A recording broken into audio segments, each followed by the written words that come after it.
intro music. I don't sleep. Said I got an opportunity to make a dream become a reality. And when you get to the point where all you want to do is be successful, as bad as you want to breathe, then you'll be successful. That's how bad you gotta want it. And I'm here to tell you, number one, that hi guys, welcome to Brainiac Column channel. My name is Musa and I'm here with Dr. Oyeleye Lateefah. Welcome, Dr. Lateefah. Thank you very much. Can you please tell me about yourself? Okay, just generally, right? Yeah. My name is Oyeleye Lateefah, as you mentioned, and I am a student of Karachi National University, here in Karachi National University. I'm Nigerian, I'm a Muslim, and I'm just a human being, basically. Okay, very good. Okay, how do you feel getting the highest score in Krok 2 exam at Krok National University here in Karachi in 2017? Actually, it's like a series of emotions. It's not like just one. At first, because I didn't get to see it myself first, I was told because I was in my room doing something. So I was like, it was like very unreal. I felt maybe there's a mix of somewhere or someone else is still going to come up with a better result in another place. So it wasn't unreal. But when I found out, when it finally dawned on me, like, okay, yeah, it's true, I was happy. Happy not because I got the highest mark though. Happy because I put in a lot of work and then I saw the result from my work. You understand? The result of the hard work I put in. And apart from that, I was also happy that almost every one of us passed. I was happy for my friends. I was happy for our teachers that taught us a lot of things and then they got to see the results. So I was happy generally. Then after like 2 to 3 days, I started feeling pressured when I saw a lot of things in the media. Like I was like, will I be able to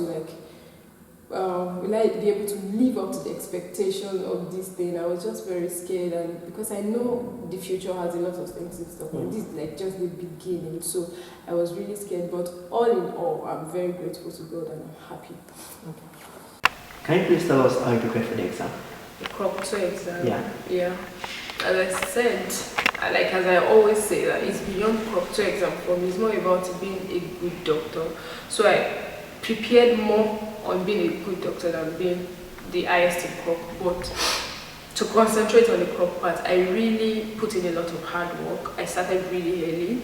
I revised after each learning. I took note of a lot of the markers. Like I studied in sections, you understand? The way Krok is online, I studied in sections like that, and then I went back and I had to repeat it over and over and over again. Then apart from Krok, I had to study outside of Krok to be ready and prepared for any new questions we can find in our own exam, you understand? So all in all, and then I prayed.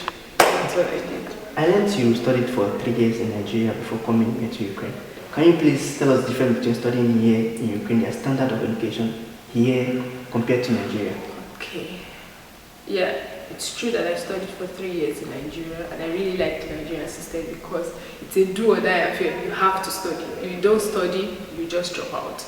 But here in Ukraine is like you can do whatever you want with your life. But at the end of the day, you are going to see the result. So it's either you be a good doctor or a bad doctor. So I'm not saying that the standard of education in Ukraine is not bad. I feel like in Ukraine, they give you the liberty to choose the kind of doctor you want to be. In as much as they try so much, they allow you to use your free will as a human being, you understand? Yeah. So you still have the time to do other things, but at the end of the day, you have to focus by yourself, like this is what I want to do. So I like the Nigerian system and I love the Ukrainian system because the Nigerian system focuses on more of like, I don't know, it's like really, how can I put this?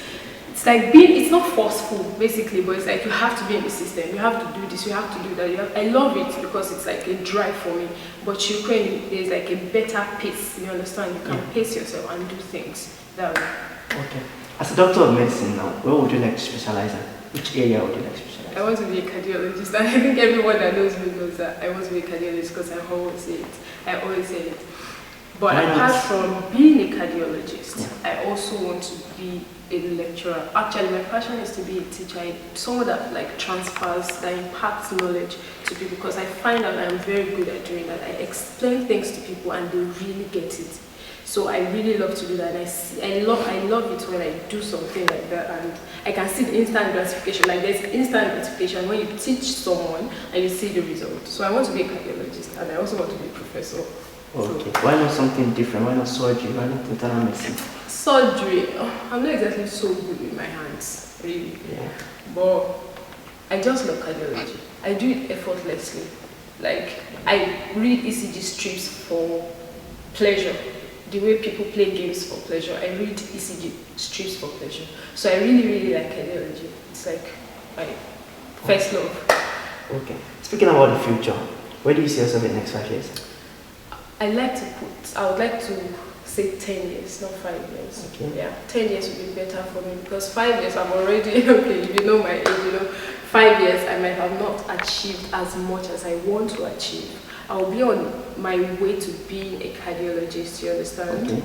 I'll be doing my residency, I'll be a seniority in 5 years, but in 10 years, I will be a consultant cardiologist and I will be on my way to be a professor. I want to be a consultant cardiologist before 35. So I want to be a professor before I'm 40. Okay. Yeah, so. Can you please explain to us your study plan? How many hours a day do you study? My study plan, it's not a constant thing, but I am I'm persistent with it. It's not like I do it today and then I don't do it tomorrow. So I'm very persistent with it, but it's not like I give myself 5 hours every day or 4 hours every day. So what I do is like, when I come back from school, I don't really read at night. So when I come back from school, the first thing I do is like revise my notes, then I sleep, then I wake up, do my assignments, read again. But I do a lot of reading during the weekends and in summer. Like all the things I didn't have enough time to go through during the semester, I go back to every of them in summer. I will teach myself each of them in summer. So summer, weekends, I'm really reading. But during school, I'm listening to the teachers. I am like taking things from them and also reading, but not as much as I do during the weekends and in summer. Okay. To whom do you owe this pleasure, this achievement? I owe it to a lot of people. First, God, because without God, it wouldn't have been possible. Then my parents, especially my dad. Yeah.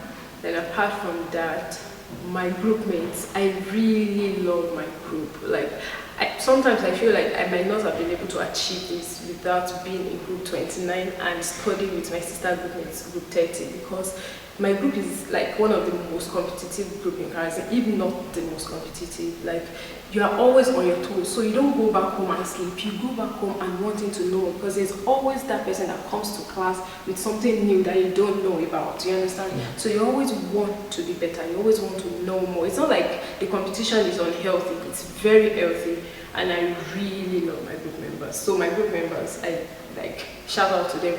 And apart from that, my teachers, like everyone, because without your teachers, you can't teach yourself everything. So yeah. Okay. Oh, and sorry, I have to say one more person, my sponsor, like the government of Osun State. I really appreciate them. So I also owe it to them. Okay. What advice would you give to the medical students studying right here now? Okay. First thing is, I believe anyone that wants to be successful in life or wants to do something that has a goal, you have to study yourself before you study anything. Know what works for you, then draw out a plan after that, because I find out that a lot of people copy other people because they don't know what works for them. So because this person reads in the library, or because this person is carrying a huge book, you're also making a note, and then you're not reading the note, you understand? So try to like evaluate yourself, know what works for you. When you find out what works for you, draw out a plan, put in a lot of hard work, be persistent with it, and then pray too. Okay.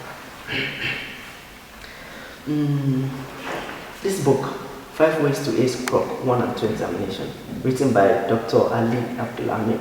Yeah. You reviewed it. Would you recommend it to medical students? I would recommend it to anyone that wants to write Krok, or any medical students around that wants to write Krok, because I've gone through it and I found out that a lot of people actually want to study, but they don't know how to go about it.